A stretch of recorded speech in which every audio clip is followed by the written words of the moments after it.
Tayyib. Bismillahirrahmanirrahim. Assalamualaikum warahmatullahi wabarakatuh. Alhamdulillah. Alhamdulillahi rabbil alamin wal akibatu lil muttaqin. Segala puji hanya pantas, tidak bosan-bosannya dan tidak henti-hentinya kita panjatkan kepada Allah Jalla Jalaluh. Karena begitu banyak nikmat yang Allah berikan kepada kita semua, dan tentunya nikmat terbesar yang telah Allah berikan kepada kita adalah nikmat iman, nikmat Islam, dan juga nikmat hidayah.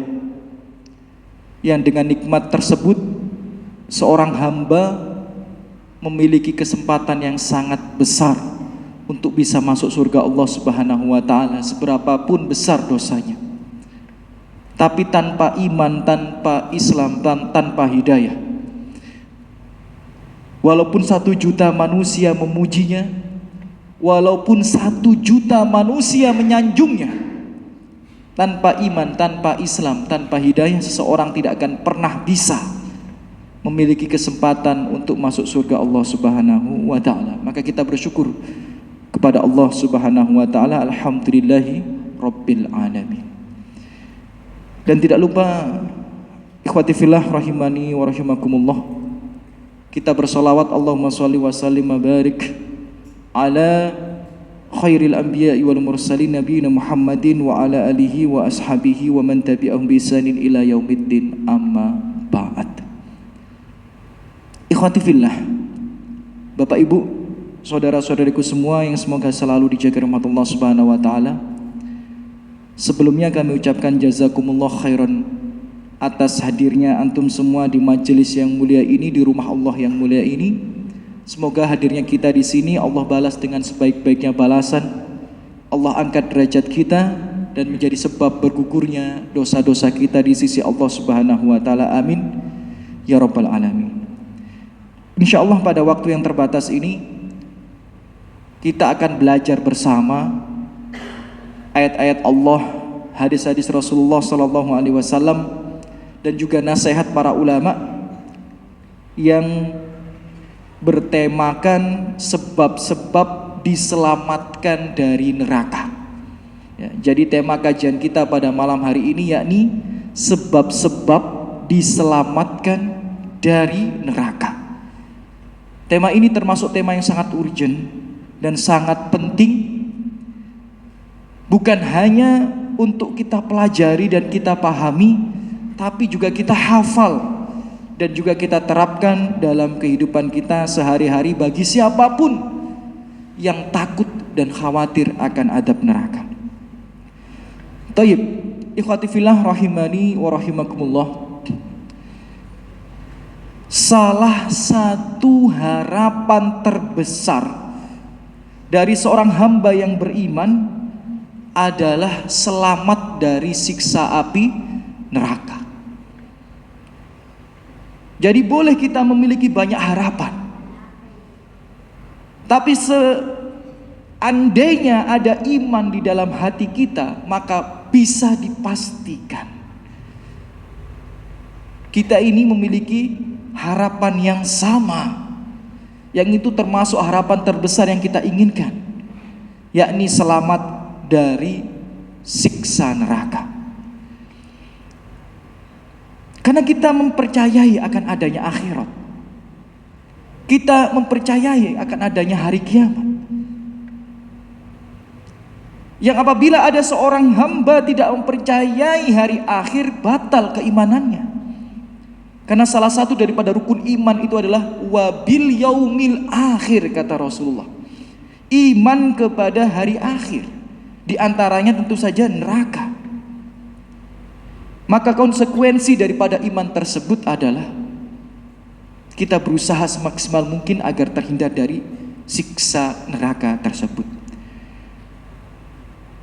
Tidak terhitung jumlahnya dalil dari Al-Quran maupun As-Sunnah terkait gambaran siksa-siksa yang ada di neraka. yang mungkin apabila kami sebutkan semuanya, jangankan sampai isya, sampai subuh pun gak akan cukup waktunya. Saking banyaknya gambaran siksa dari para penghuni neraka, baik di dalam Al-Quran maupun sunnah-sunnah Rasulullah SAW. Dan di antara gambaran daripada siksa-siksa yang ada di neraka, misal dalam hadis riwayat Bukhari dan Muslim, Rasulullah SAW bersabda, inna ahwan ahlin nari adaban man yudha'u fi ahmasi qadamihi jamrah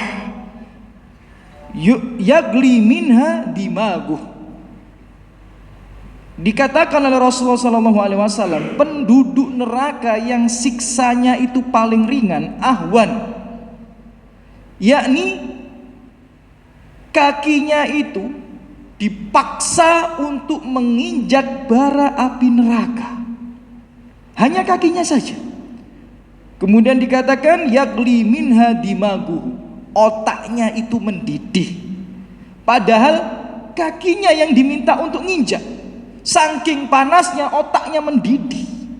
Hadisnya sahih riwayat Bukhari dan Muslim. Apalagi perutnya, apalagi anggota tubuh yang lainnya yang lebih dekat daripada kaki itu. Dan itu siksa yang paling ringan.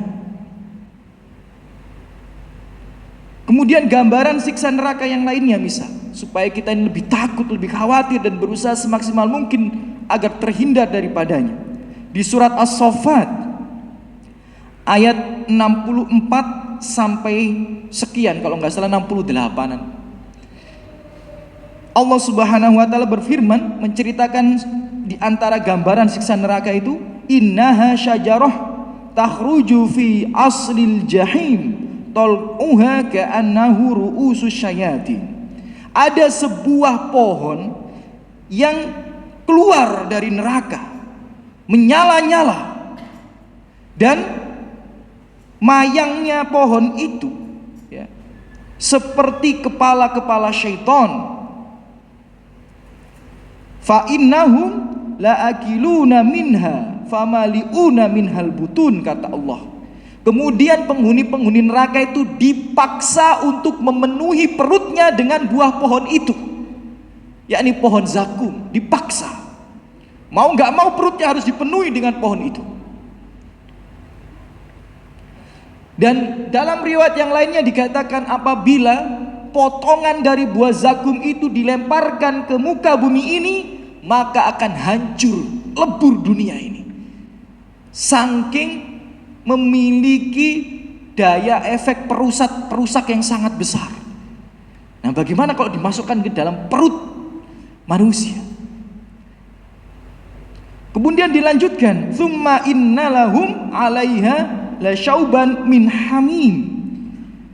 Kemudian jika itu adalah gambaran makanannya, minumannya, kata Allah, Allah ini yang mengatakan di dalam Al-Quran, minumannya itu air yang mendidih. Bahkan dalam riwayat yang lainnya, dalam sebuah hadis yang sahih, dikatakan salah satu gambaran siksa neraka itu adalah penghuni neraka yang lukanya itu sudah borok, diperas nanahnya. Nanahnya itu diperas. Dan istilahnya itu tol'un khobal, kata Rasulullah SAW. Jadi nanahnya penghuni neraka itu diperas, dikumpulkan, kemudian mohon maaf dipaksa untuk diminumkan ke penghuni neraka yang lainnya. Maka dikatakan neraka itu adalah seburuk-buruknya tempat kembali. Itu baru sedikit gambaran dari banyak gambaran siksa yang ada di dalam neraka, Bapak Ibu sekalian. Belum lagi dikabarkan ada yang dijantur, dirobek mulutnya, balik lagi, dirobek lagi mulutnya, balik lagi. Ada yang lidahnya ditarik keluar, dipotong, kemudian balik lagi, dipotong, kemudian balik lagi. Dan berbagai macam yang lainnya. Ada yang hartanya selama di dunia itu dikumpulkan semua, kemudian dileburkan, dijadikan setrika yang panas, dibuat nyetrika dahinya, dibuat nyetrika perutnya, dibuat nyetrika punggungnya. Dan itu semua asar yang sahih. Tidak bisa kita menolak daripada hal itu, karena itu yang ada di dalam Al-Quran dan hadis yang sahih. Maka harusnya kita ini khawatir, harusnya kita ini takut daripada siksa api neraka yang begitu berat itu. Maka penting untuk kita belajar sebab-sebab apa yang bisa menyelamatkan kita dari siksa api neraka. Karena Allah itu sayang sama kita. Rasulullah SAW itu juga sayang sama kita, Bapak Ibu.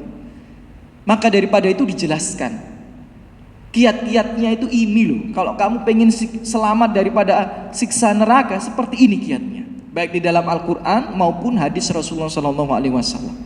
Maka penting untuk kita belajar. Jangan sampai kita ini sudah diberikan kisi-kisi jawaban, tapi enggan untuk mempelajarinya. Tapi sebelum itu, Bapak Ibu sekalian, semoga selalu dijaga rahmat Allah Subhanahu wa taala. Jika kita berbicara selamat dari neraka, selamat dari neraka itu memiliki dua makna atau dua pengertian. Jika dikatakan si fulan selamat dari neraka, itu pengertiannya dua. Pengertian yang pertama adalah selamat, yakni tidak diadab di neraka, sama sekali tidak diadab. Itu makna yang pertama, pengertian yang pertama. Jadi kalau dikatakan si fulan itu selamat dari neraka, maka dia tidak pernah mencicipi adab neraka. Itu makna dan pengertian yang pertama. Sedangkan makna dan pengertian yang kedua, selamat dari siksa neraka adalah selamat dari adab yang kekal di dalam neraka. Jadi maksudnya apa?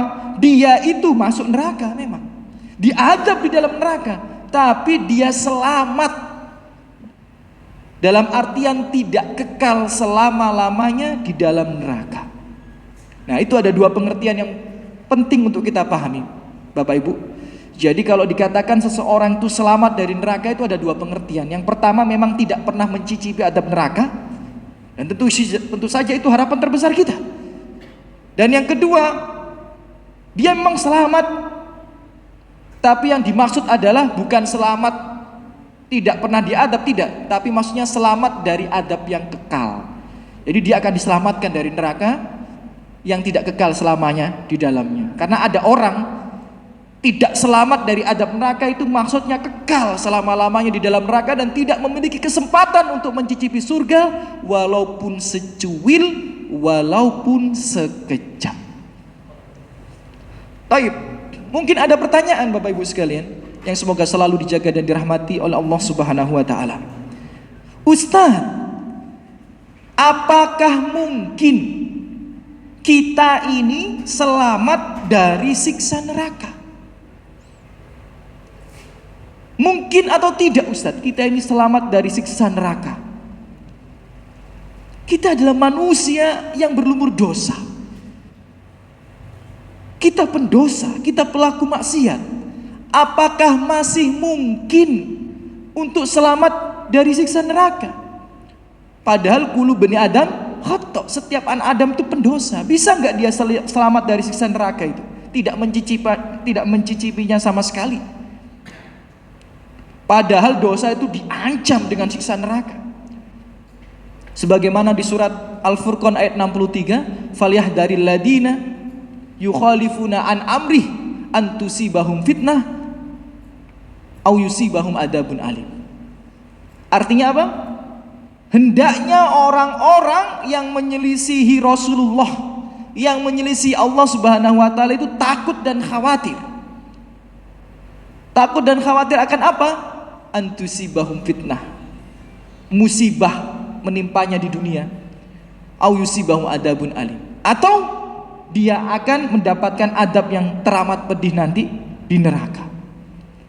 Jadi dosa itu Bapak Ibu memang diancam untuk diadab dalam neraka, sebagaimana surat Al-Furqan. Ayat 63 itu. Namun Bapak Ibu sekalian, semoga selalu dijaga rahmat Allah Subhanahu wa taala, ada kabar gembira. Ada kabar gembira. Apa kabar gembira tersebut? Allah berfirman di surat Az-Zumar ayat yang ke-53 yang mungkin kita sering mendengarnya daripada asatidah dan guru-guru kita. Allah Subhanahu wa taala berfirman, ya ayyuhalladzina asrafu ala anfusihim la taqnatu mir rahmatillah. Wahai orang-orang yang melampaui batas, wahai orang-orang yang berbuat maksiat, wahai orang-orang yang terjerumus ke dalam dosa, la taqnatu mir rahmatillah. Janganlah kalian berputus asa dari rahmat Allah Subhanahu wa taala. Innallaha yaghfirudz dzunuba jami'a. Sesungguhnya Allah itu mengampuni semua dosa hambanya. Innallaha ghafurur rahim. Sesungguhnya Allah itu Maha Pengampun lagi Maha Penyayang. Jadi jawabannya Bapak Ibu, apakah mungkin seseorang itu selamat dari siksa neraka, tidak diadab sama sekali? Jawabannya mungkin. Mungkin. Tinggal kita belajar bagaimana caranya kita selamat daripada adab neraka itu walaupun kita ini pendosa. Itu mungkin sekali. Di sini kami berikan 4 macam dosa. Ya, kami jelaskan 4 macam dosa yang harus kita hindari supaya tidak diadab di dalam neraka. Ya, saya ulang sekali lagi, akan kami sampaikan 4 macam dosa yang harus kita hindari supaya nggak diadab di dalam neraka. Kita tadi kan memang pendosa, pelaku maksiat, tapi Allah itu Ghafurur Rahim, Allah Maha Pengampun lagi Maha Penyayang yang bisa menghapus dosa-dosa kita. Tapi usahakan jangan jatuh pada 4 dosa ini. Karena kalau jenengan jatuh daripada 4 dosa ini Bapak Ibu, khawatirnya ya, jenengan akan diadab di dalam neraka. Dosa-dosa apa saja itu? Yang pertama, jauhi dosa-dosa besar.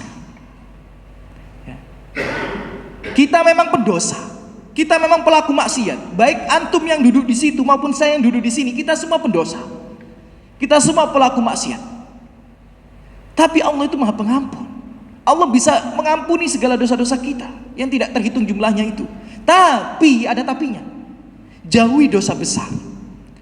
Karena dosa besar itu sukar untuk diampuni. Yang mengatakan itu Allah di surat An-Nisa. Kalau nggak salah mungkin ayat 31 ya. Di surat An-Nisa ayat 31 Allah Subhanahu wa taala berfirman, "In tajtanibu kaba'ira ma tunhauna an nukaffir ankum sayyi'atikum wa nudkhilkum mudkhalan karima."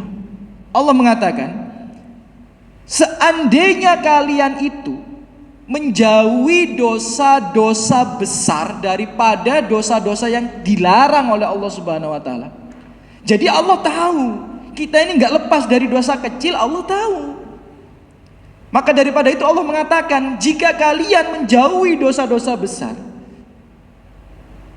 nukafir angkum sayiatikum, akan kami hapuskan kesalahan-kesalahan kalian. Dihapuskan. Wa nudkhilkum mudkhalan karima, dan akan kami masukkan kalian ke tempat yang paling mulia. Apa tempat yang paling mulia itu? Surga. Jadi Allah tahu kalau kita ini pendosa, tapi Allah wanti-wanti, jangan kalian berbuat dosa besar. Kalau kalian berbuat dosa besar, beda ceritanya. Karena kalau kalian tidak berbuat dosa kecuali dosa kecil saja, kami hapuskan dosa-dosa kecil kalian itu, kami masukkan kalian ke surga. Tapi kalau dosa besar, enggak begitu ceritanya. Berat dosa besar itu. Maka akidah Ahlussunnah wal Jamaah, keyakinan Ahlussunnah wal Jamaah, dosa besar itu tahta masyiatillah, sesuai dengan kehendak Allah. Kalau Allah pengen diadab, ya diadab. Kalau Allah pengen diampuni, ya diampuni. Itu dosa besar. Tapi kalau dosa kecil, insya Allah akan diampuni oleh Allah Subhanahu wa taala selama kita beristighfar kepadanya. Apalagi kita iringi dengan amal-amal soleh. Ya, jadi jangan sekali-kali jatuh pada dosa besar, atau berusahalah semaksimal mungkin apapun resikonya, apapun konsekuensinya. Pelajari itu macam-macam dosa besar itu. Ya, Imam Ad-Dhahabi kan menjelaskan dalam kitabnya ada 76 dosa besar itu. Misalnya, contoh apa? Durhaka kepada orang tua. Contoh apa? Mengambil hak orang lain. Contoh apa lagi? Ya, misal memakan harta anak yatim. Contoh apa lagi? Sihir, dukun dan lain sebagainya. Contoh apalagi memfitnah wanita, berzina. Dan banyak macam-macam dosa besar yang lainnya yang harus kita ketahui dan kita jauhi. Ya, jangan sampai kita jatuh daripadanya. Ya, itu dosa-dosa besar yang hendaknya kita jauhi, Bapak Ibu, supaya kita selamat dari adab neraka. Kemudian dosa atau macam dosa yang nomor 2 yang harus kita jauhi supaya tidak diadab di dalam neraka. Ya, walaupun kita pendosa, kita bisa selamat. Ya, yang penting jauhi dosa nomor 2 ini. Apa? Jauhi dosa yang terus menerus. Ya.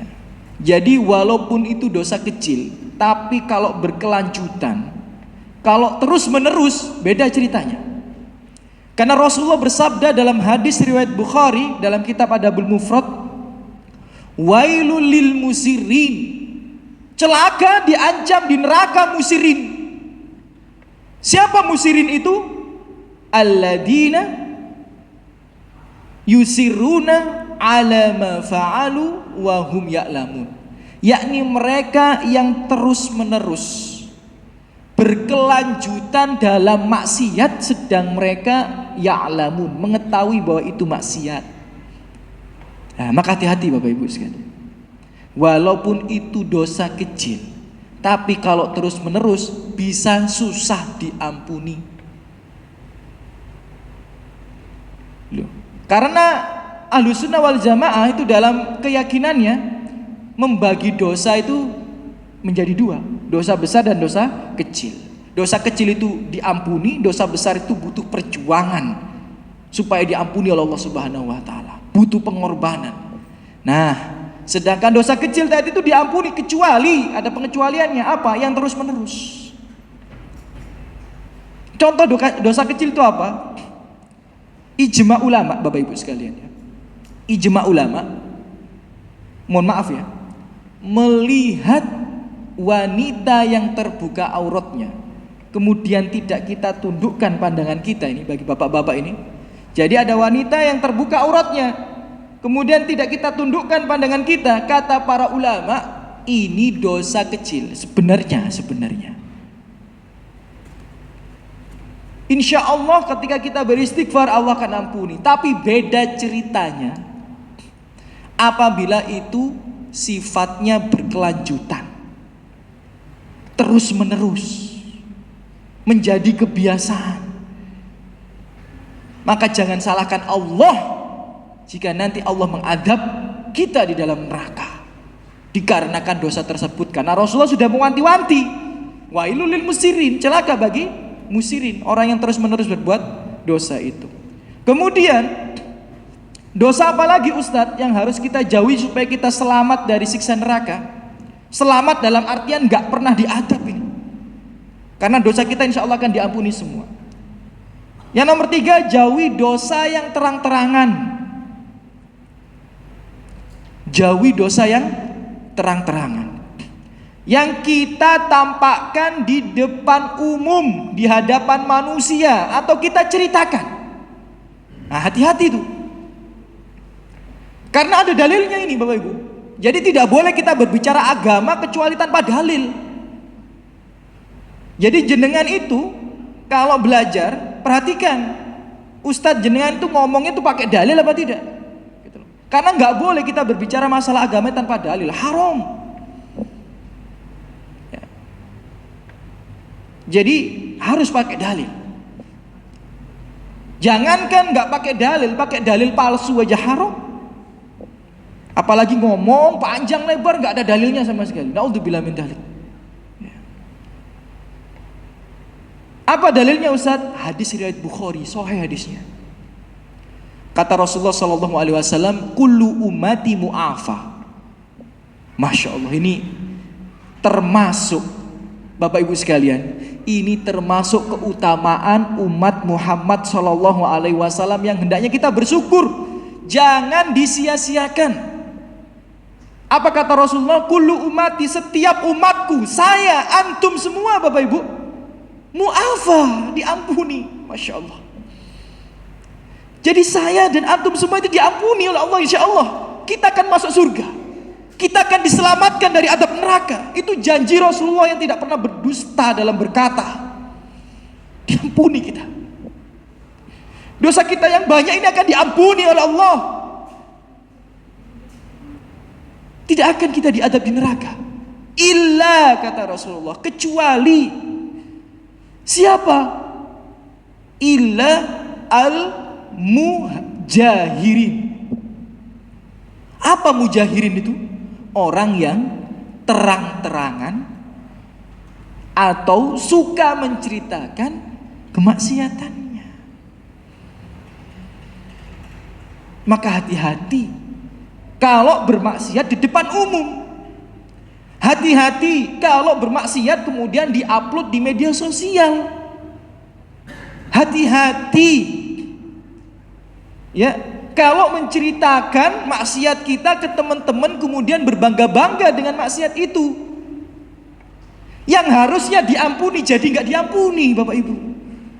Itu salah kita sendiri. Jangan salahkan Allah. Allah Maha Pengampun lagi Maha Penyayang, tapi ada pengecualian. Salah kita sendiri itu. Bermaksiat kok di depan umum, bermaksiat kok di upload di media sosial. Maksiat yang dulu-dulu dikerjakan mengapa kok diceritakan?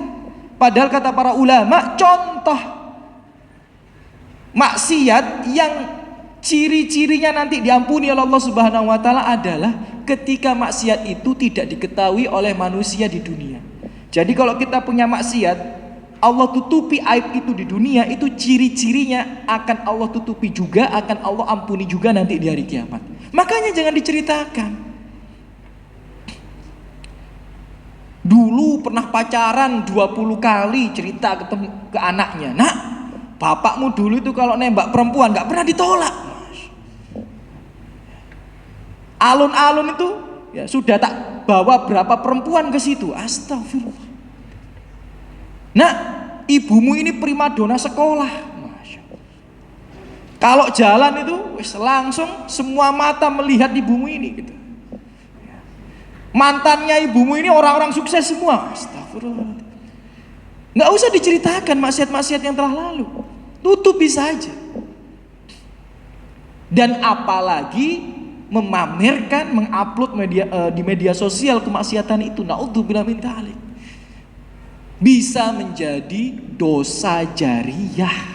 Naudzubillah. Kita mati dosanya masih mengalir. Karena bisa jadi orang itu terinspirasi maksiat, berbuat maksiat karena kita. Dalam hadis riwayat Bukhari disebutkan, anaknya Adam yang sering kita dengar namanya itu Qabil ya, walaupun ulama beda pendapat namanya Qabil atau tidak gitu. Oke lah, kita sebut namanya Qabil saja. Ya, biar mudah diceritakan. Ya.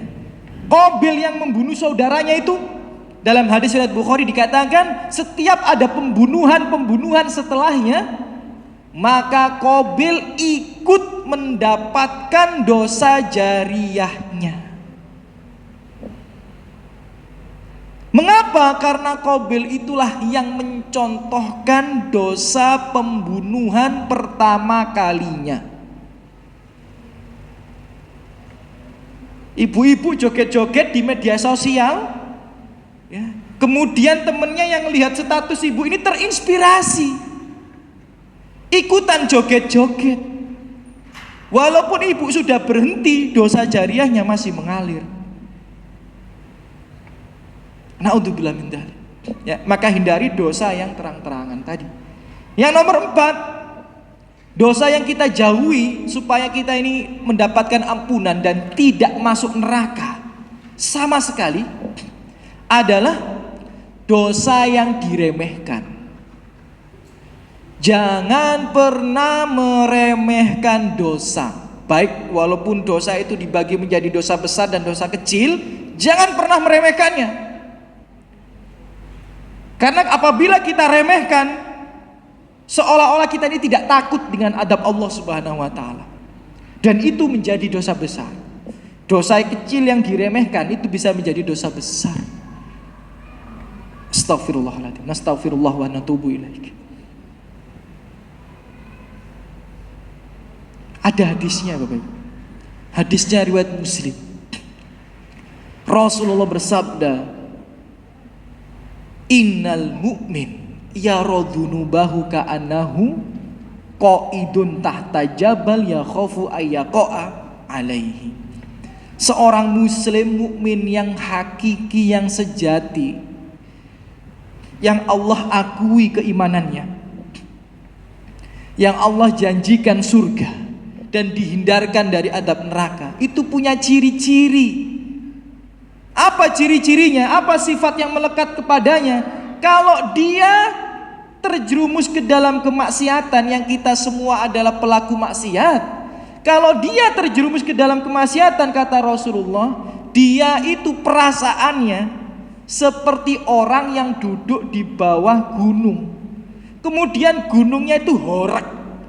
Gunungnya itu bergetar, kemudian dia panik, dia takut gunung itu jatuh menimpanya. Itulah karakter seorang muslim mukmin yang Allah janjikan surga. Jadi kira-kira ini karakter yang seperti itu sudah ada nggak dalam diri kita ini? Ketika kita khilaf, akhirnya bermaksiat, sudahkah kita takut akan hal itu? Ataukah nyantai saja? Nyantai titik doang, sedikit saja gitu. Allah Maha Pengampun, gampang wis gitu. Istighfar tok gampang, sedekah wis diampuni. Enggak begitu, enggak bisa gitu. Tetap takut. Sebaliknya wa innal fajir, sedangkan orang-orang yang diancam untuk diadab di dalam neraka, fajir itu orang yang diancam untuk dimasukkan ke dalam neraka. Bagaimana sifatnya? Bagaimana kriteria dia? Yaradzunubahu kadzuba marra ala anfih. Melihat dosa yang dia lakukan itu bagaikan seekor lalat yang lewat dan hinggap sebentar di hidungnya. Set, hilang lalat ini. Lupa lagi dengan lalat itu. Itulah karakter mereka yang diancam adab di dalam neraka. Jadi kira-kira ini loh, kalau kita bermaksiat, sudahkah kita takut akan kemaksiatan kita ini? Kalau nggak takut bahaya. Jadi itu 4 dosa yang harus kita hindari supaya selamat tidak diadab di neraka. Jadi kita ini masih sangat-sangat memungkinkan untuk selamat dari adab neraka.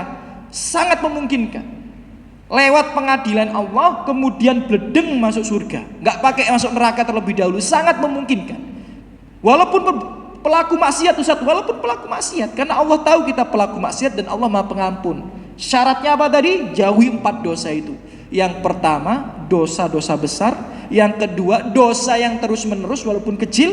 Yang ketiga, dosa yang terang-terangan walaupun kecil, apalagi dosa besar. Menceritakan dia dulu pernah berzina, naudzubillah min dzalik. Kemudian yang keempat, dosa yang diremehkan.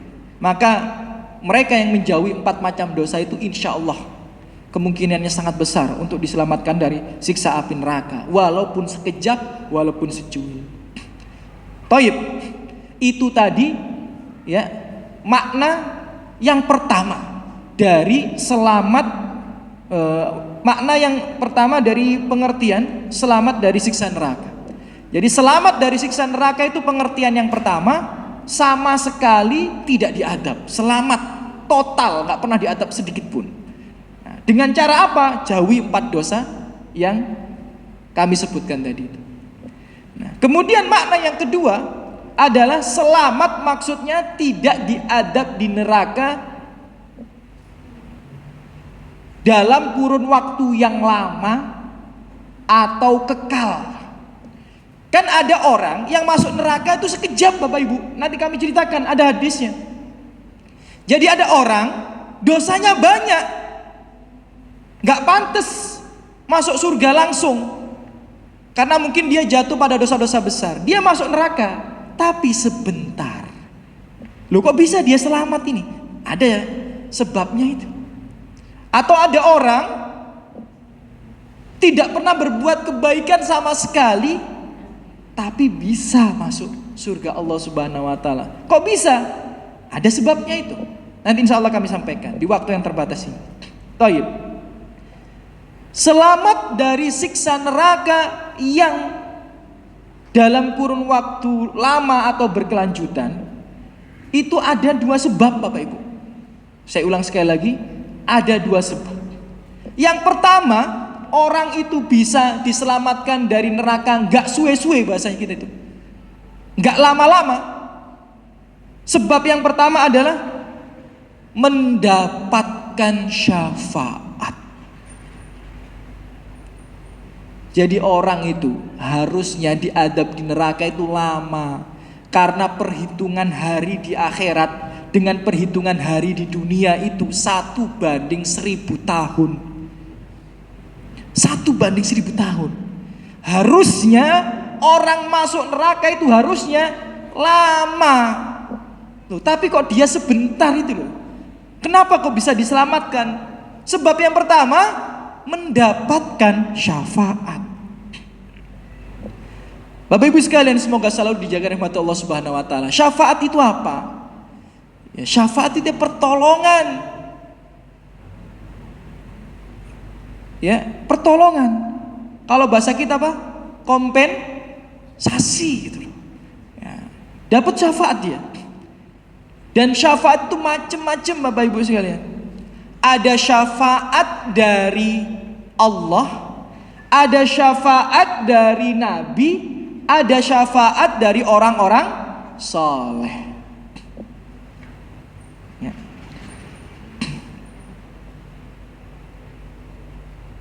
Contoh yang mendapatkan syafaat daripada Nabi Muhammad SAW, saya sebutkan ya, macam-macam syafaat yang ada di akhirat, yang bisa menolong kita nanti di akhirat. Sebenarnya banyak, tapi ya memang waktu kita terbatas ya. Paling tidak kita usahakan apa yang sudah kita pelajari bersama ini.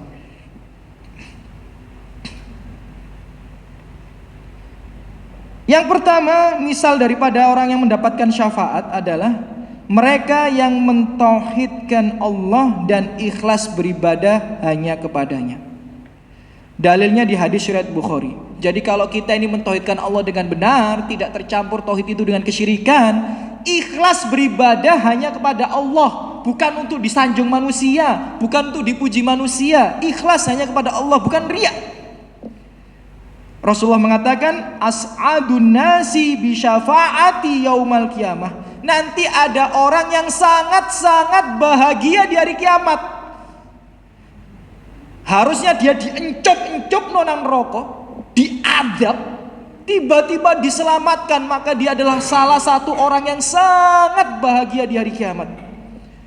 Kenapa? Karena Rasulullah mengatakan dia mendapatkan syafaatku. Kok bisa? Man qala la ilaha illallah khalisan min qalbihi au nafsihi. Siapa yang mengikrarkan, menerapkan kalimat la ilaha illallah ikhlas di dalam hati dan jiwanya, kata Rasulullah SAW, maka pastikan kita ini tidak mentauhidkan Allah dan ikhlas beribadah hanya kepada. Itu nanti bisa mendapatkan syafaat Bapak Ibu. Tapi kalau selama ini kita ini cuma pura-pura soleh, pura-pura nyunnah, jangan-jangan kita nggak berhak untuk mendapatkan syafaat Nabi nanti di hari kiamat.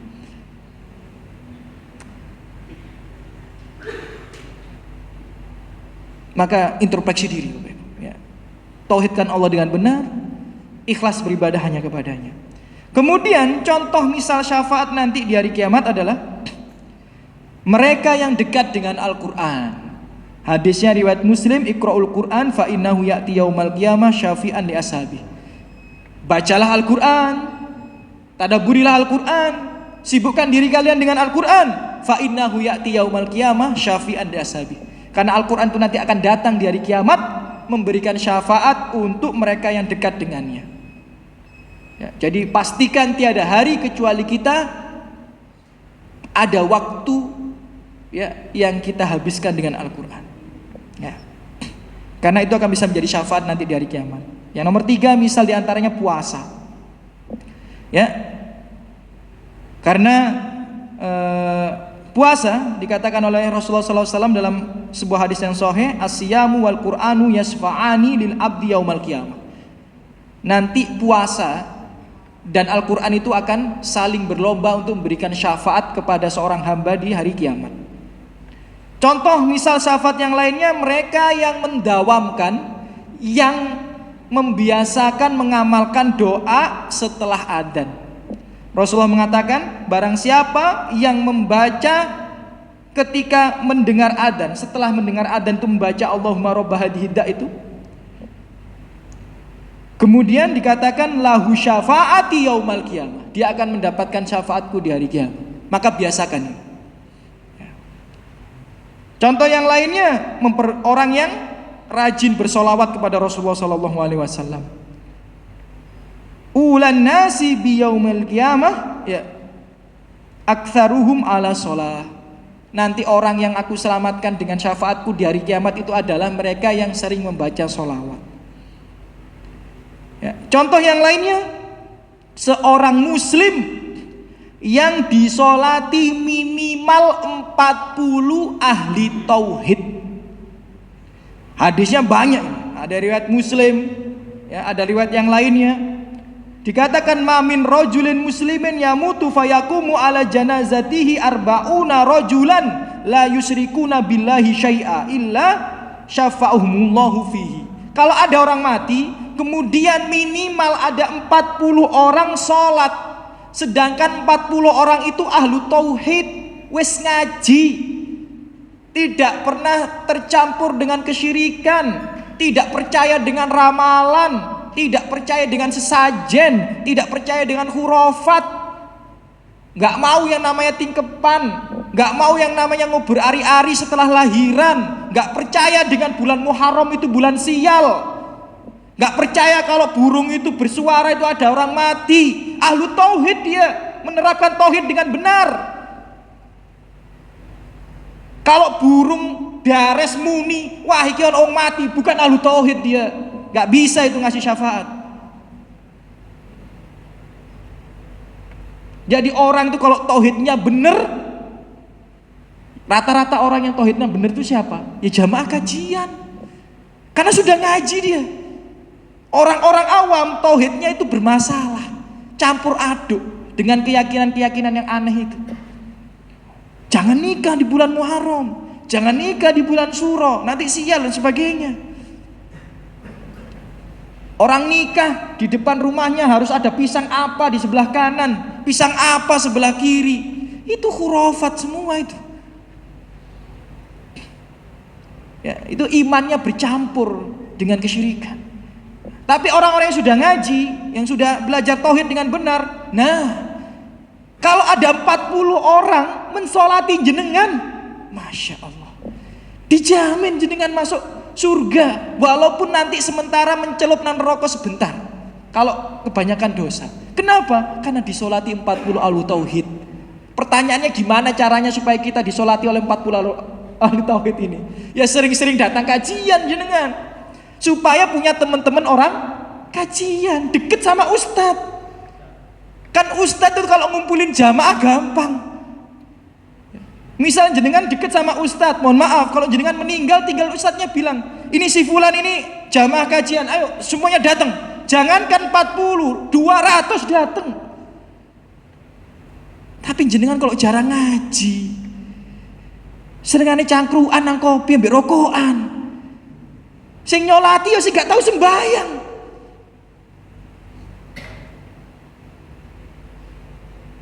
Maka sempatkan kita untuk hadir di majelis ilmu. Punya teman orang-orang soleh itu penting. Salah satunya ini manfaatnya. Ya. Kalau 40 orang ahlu tauhid ini gak hanya laki-laki, perempuan juga. Makanya perempuan ibu-ibu itu sholat juga. Kadang-kadang ibu-ibu itu malu mau sholat. Sholat jenazah itu baik laki-laki perempuan disyariatkan. Sholat aja ibu, gak usah malu. Kalau ibu ahlu tauhid kan minimal suami istri sudah 2 gitu. Kalau suaminya doang 1 gitu. Ya. Insya Allah nanti bisa diselamatkan nanti ya di neraka karena syafaat ya disolati 40 orang ahlu tauhid. Yang lainnya misal memperbanyak sujud. Dalam hadis yang diriwayatkan oleh Muslim, fa'inni ala nafsika bikasroti sujud. Ada seseorang konsultasi sama Rasulullah pengen diselamatkan nanti di neraka, bagaimana caranya? Maka Rasulullah mengatakan perbanyak sujud. Perbanyak sujud yang dimaksud itu adalah perbanyak sholat. Maksudnya itu sholat sunnah itu diusahakan, jangan ditinggalkan. Ya, itu contoh loh ya. Contoh orang-orang yang akan mendapatkan syafaat di hari kiamat. Sebenarnya masih banyak, waktunya terbatas, gak bisa kita sebutkan semua. Tapi itu tadi itu sudah sangat cukup. Menjadi ahlu tauhid, punya teman ahlu tauhid yang kalau kita mati mereka sholatin kita, ya kan? Kemudian perbanyak sholat sunnah, ya. Kemudian memperbanyak sholawat kepada Rasulullah SAW. Jangan tinggalkan doa setelah adzan. Bukan berarti setelah adzan doa sekali kemudian dapat syafaat, enggak. Yang dimaksud adalah yang mendawamkan, yang terus menerus. Ya. Kemudian orang yang rajin berpuasa, suka berpuasa dia. Ada yang rajin membaca Al-Quran, mentadaburi dan mengamalkannya. Nah itu contoh orang yang mendapatkan syafaat di hari kiamat. Jadi ada orang, Bapak Ibu, masuk neraka tapi nggak lama-lama karena mendapatkan syafaat. Syafaat yang lainnya, yang ini juga sangat urgent, adalah syafaat dari orang yang mencintai kita. Masya Allah. Ya, pernah saya sampaikan di sini, beruntunglah orang yang dicintai orang-orang yang soleh. Beruntung Bapak Ibu. Ya. Jadi kalau kita itu dicintai sama orang soleh, kita ini beruntung. Saya tanya kepada jenengan, orang itu kalau sudah masuk surga, apa yang pertama kali dia lakukan? Ya, misal nanti insya Allah kita melangkahkan kaki memasuki pintu surga, apa yang pertama kali kita lakukan? Mencari bidadari? Ya, mencari bidadari? Ya, atau mencari makanan dan minuman surga? Ya, pengen baring di depan surga? Ya, di kasur-kasur dan dipan-dipannya? Atau pengen melihat kemah surga yang diameternya itu 100 km tuh kemahnya doang, belum lahannya, belum rumahnya yang terbuat dari emas dan permata? Apakah itu? Tidak, bukan itu. Apakah langsung ibu-ibu ini nyari gaun-gaun di surga yang paling indah itu? Bukan itu ternyata. Ternyata Bapak Ibu sekalian, semoga selalu dijaga rahmatullah subhanahu wa ta'ala, ketika langkah kaki itu pertama kali masuk pintu surga, yang dilakukan oleh mereka adalah mencari orang yang dicintainya. Itu ternyata yang dilakukan mereka. Jadi pertama masuk surga itu langsung nyari. Istriku mana istriku? Istriku mana istriku? Suamiku mana? Suamiku mana? Anakku mana? Anakku. Mana bapak ibuku ya? Mana bapak ibuku? Itu yang dilakukan pertama kali. Mana teman yang sering datang kajian sama aku itu, mana dia? Jadi yang pertama kali dilakukan adalah mencari orang yang dicintainya. Karena Rasulullah mengatakan hatta idza khalasul mu'minuna minan nar, ketika seorang mukmin itu diselamatkan dari neraka kemudian masuk surga Allah, yang pertama kali mereka lakukan, kata Rasulullah, fa walladzi nafsi biyadih, demi zat yang jiwaku ada di tangannya, ma minkum min ahadin bi asyaddi munasyadah lillahi fistisqai al-haq minal mu'minin lillahi yaumal qiyamah li ikhwanihim alladzina finnar. Maka dia akan langsung merintih-rintih memohon-mohon kepada Allah ketika tidak mendapati orang yang dicintainya itu ada di surga. Jadi kalau kita ini masuk surga mendapati orang yang kita cintai gak ada di surga, kita gak akan gopoh dengan bidadari, kita gak akan gopoh pengen masuk rumah-rumah di surga, itu tidak. Kita akan terus memohon dan meminta kepada Allah supaya orang yang kita cintai itu diselamatkan dari siksa neraka. Itu kata Rasulullah dalam hadis riwayat Muslim. Indahnya dicintai sama orang soleh. Karena ketika dia mencintai kita, dia tidak akan egois menikmati surga dengan sendirinya. Dia akan ingin menikmati surga bersama kita karena dia cinta sama kita. Makanya sangat beruntung kalau jenengan dicintai oleh orang-orang soleh. Bisa jadi anak jenengan, bisa jadi orang tua jenengan, bisa jadi pasangan jenengan, atau teman dekat jenengan. Bahkan hadisnya ini panjang, disebutkan ketika dia ini diberikan kemudahan oleh Allah Subhanahu wa taala, diberikan hak spesial untuk memberikan syafaat para penghuni neraka, dia ke neraka mencari orang yang dicintainya. Semuanya sudah dapat. Oh, ini suamiku nih. Oh, ini istriku nih. Oh, ini anakku, ini orang tuaku, ini teman dekatku nih. Ya, yang kemana-mana aku suka, senang, sedih, tangis bareng sama dia ini. Ini teman kajianku ini. Sudah diselamatkan. Lalu apa yang terjadi? Apakah berhenti di situ? Tidak. Tidak berhenti di situ. Dikatakan lagi kepadanya, bentar, jangan balik ke surga dulu. Cari siapapun yang engkau kenal. Sampai segitu. Jadi ketika dia sudah menyelamatkan orang-orang yang dicintainya, dia disuruh mencari orang-orang yang dia kenal di dunia yang dekat sama dia. Makanya walaupun kita ini bukan keluarganya orang soleh, tapi kalau kita dekat dengan dia, insya Allah bisa diselamatkan kalau kita gagal dengan amal soleh kita. Maka seperti pernah saya ceritakan di sini, tafsir surat Al-Mudaththir itu yang famatang fa'uhum syafa'atu syafi'in, itu Imam Ibnu Katsir dan Imam Al-Baghawi menyampaikan sebuah riwayat tentang seorang laki-laki yang berjalan di neraka, laki-laki soleh, kemudian dipanggil oleh temannya selama di dunia, ya fulan, kamu ingat sama aku enggak? Siapa kamu? Kamu dulu pernah lapar, aku berikan seporsi makanan. Diselamatkan dia dari neraka. Ya fulan, kamu ingat aku enggak? Kamu dulu pernah haus, aku berikan segelas air. Diselamatkan dia. Jika hanya memberikan seporsi makan aja masuk surga, apalagi menjadi teman dekatnya. Maka jangan remehkan dekat dengan orang soleh. Bahkan di tafsir surat Asy-Syu'ara ayat 100 dan 101, surat Asy-Syu'ara ayat 100 dan 101, ketika seseorang itu atau orang-orang itu, kata Rasulullah SAW, ketika penghuni surga sudah masuk surga semua, penghuni neraka sudah masuk neraka semua, nggak ada yang antri, kan masuk surga itu antri. Tapi kalau sudah masuk semuanya penghuni surga ini, sudah masuk semuanya penghuni neraka ini, maka tiba-tiba penghuni neraka itu diselamatkan segerombolan di antara mereka, langsung selamat. Kemudian penghuni neraka yang lain bertanya-tanya, kok bisa mereka diselamatkan ini? Bukannya sama-sama pelaku maksiat sama kita ini? Kok bisa diselamatkan? Kemudian dijawab oleh malaikat, bisyafa'ah, dengan syafaat teman dekatnya. Kemudian penghuni neraka itu berteriak, fama lana min syafi'in wala sadiqin hamim. Celaka kami ya Allah, celakalah kami, gak ada yang bisa ngasih syafaat kepada kami. Kami gak punya teman dekat yang saleh. Maka kata Hasan Al-Basri, istaghfiru minal asdiqoil mu'min fa innalahum syafa'ah yaumal qiyamah. Perbanyak punya teman orang-orang mukmin yang saleh, karena mereka memiliki syafaat di hari kiamat. Jadi Bapak Ibu sekalian, semoga selalu dijaga rahmat Allah Subhanahu wa taala. Orang itu diselamatkan dari adab neraka. Sebab yang pertama, mendapatkan syafaat. Sebab yang kedua kok bisa diselamatkan dari neraka, untuk menutup kajian kita pada malam hari ini adalah tidak jatuh ke dalam kesyirikan.